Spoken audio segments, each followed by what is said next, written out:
The gilded halls of the National Heritage Museum echoed with the harsh sneer of Curator Julian Vane as he slammed his fist into a display case, forcefully grabbing the shoulder of 11-year-old Caleb. I don't care what your history books say. This artifact is worth $50 million, and I won't have a little boy of your background questioning its authenticity. Vane's voice was a sharp blade of academic elitism. Caleb, a boy of dark complexion whose ancestors actually crafted the relics Vane was exploiting, didn't flinch. He looked at the curator with chilling, calm precision. Mr. Vane, you didn't just buy a fake. You just triggered a stolen heritage audit. You have exactly 60 seconds to explain that forged resin seal before the Board of Trustees realizes the 1961 Lincoln Continental Park outside belongs to the man you're currently assaulting. The sound of the museum's silent alarm being triggered signaled the end of Vane's fraudulent career. The morning sun poured through the skylights of the National Heritage Museum, illuminating the pristine 1961 Lincoln Continental as it pulled into the VIP roundabout. The car, a deep obsidian black with shimmering chrome, was a rolling monument to legacy. From the suicide door stepped Caleb, an 11-year-old whose eyes didn't just see art. They saw the DNA of the objects he studied. Caleb was a historical savant, a boy whose family had preserved the oral and technical history of their West African lineage for generations. He was there for the unveiling of the Sun King scepter, a relic his great-great-grandfather had described in journals Caleb knew by heart. He walked through the lobby with his father, Donovan, whose minimalist suit and quiet power signaled he was a man of immense resources. But to Julian Vane, the museum's lead curator who viewed himself as a gatekeeper of culture, they were just people who didn't fit the aesthetic of his high society auction. The scepter is a crowning achievement of my career, Vane announced to board members, his voice dripping with condescension. It represents a sophistication that few from its region could ever truly appreciate. Mr. Vane, the wood grain on that scepter is African blackwood, but the carving style on the handle is mid-century European, Caleb stated, his voice a steady, disciplined baritone. The patina is also chemical, not organic. It's a high-end resin casting. Vane laughed, a dry, mocking sound. I don't need a child who plays with plastic toys to tell me about ancient craftsmanship. In this museum, my expertise is the law. Now go back to the gift shop before I have security ban you for life. Caleb moved to take a macro lens photo of the scepter's base to show the casting lines, but Vane wanted a display of absolute dominance. The curator reached out and forcefully gripped Caleb's forearm, twisting it as he tried to snatch the camera away. The physical violation was shocking. Vane pinned Caleb against the glass display case, his hand pressing firmly against the boy's chest, blocking his path to the board members. I said, "Keep your hands off the displays." Vane hissed, his face contorted in a sneer. You think because your father has a nice car you can come in here and challenge a PhD? You're a visitor. You're a child. And right now, you're a nuisance I'm about to have thrown into the street. Caleb suffered the physical contact with a stoic, terrifying dignity.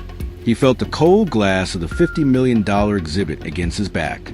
Mr. Vane, you are currently committing a physical assault and attempting to sell a fraudulent artifact to a public institution. I suggest you remove your hand before the board realizes you've already spent their commission on a lie. Vane didn't listen. He ratcheted the pressure on Caleb's shoulder, shoving him toward the security guards.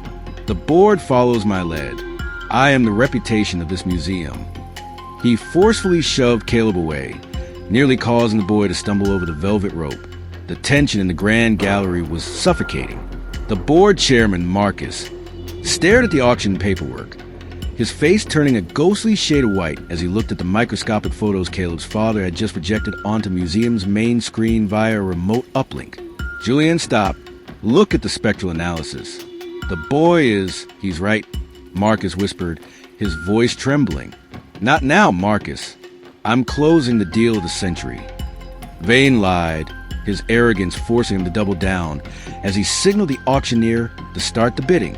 A young intern, Leo, the low-status witness who had been helping Vane with the restoration, pointed to the scepter's hilt. Sir, the seal, it's melting under the gallery lights. It's not ancient wax. It's industrial adhesive. Vane turned on the intern, pointing his finger aggressively. It's a preservation layer. Shut up and get the champagne. Vane's refusal to listen to anyone created a pressure cooker of professional ruin. Caleb, standing by the exit with his jacket straightened, pulled out his tablet. Mr. Vane, the real scepter is currently in my family's private collection, donated to the Smithsonian 5 minutes ago. The one in your hand is a 3D printed replica made in a warehouse in New Jersey. Vane just mocked him. You're a kid with a fairy tale. I am the expert here. The suspense reached a fever pitch as the lead donor prepared to sign the check. Suddenly, the ancient wood of the scepter began to warp visibly under the heat of the spotlights.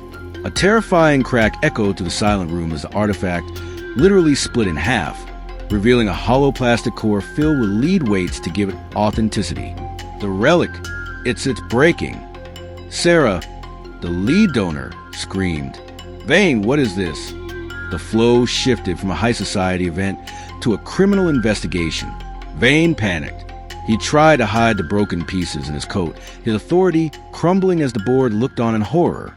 Caleb didn't laugh. He walked back to the center of the room. The truth reveal isn't just about the fake, Mr. Vane. It's about the fact that you stole the acquisition funds to cover your personal debts. Just before the shocking reveal, we want to take a quick moment to thank you for your support, love, and kindness. We wouldn't have come this far without you. Subscribing is one of the best ways you can help us. It's quick, free, and allows us to continue to bring you great content. Your support means everything. Let's keep this channel growing collectively. Where are you watching from? Drop your city and country in the comments below. Thank you very much.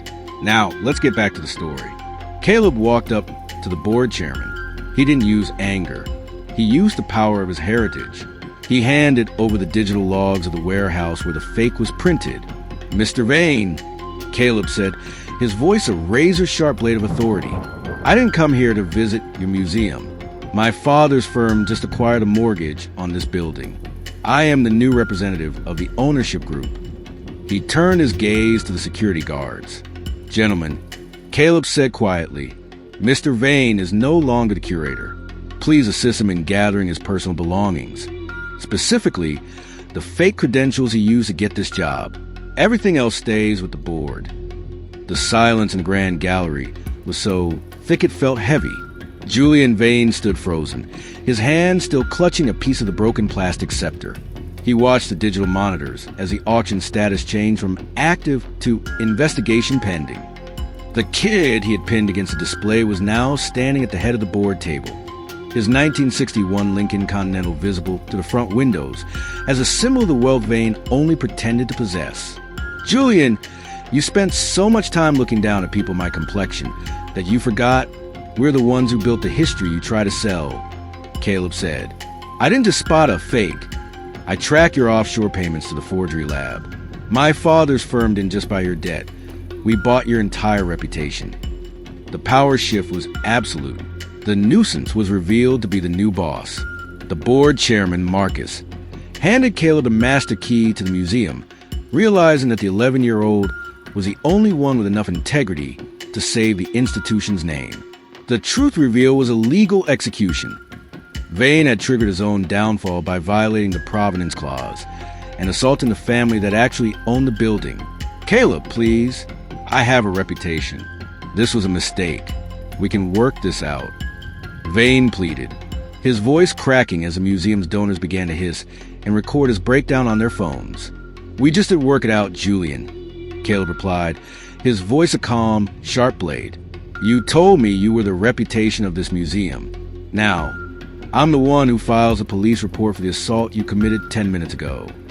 Caleb signaled to the security team, the very men Vane had ordered to throw Caleb out.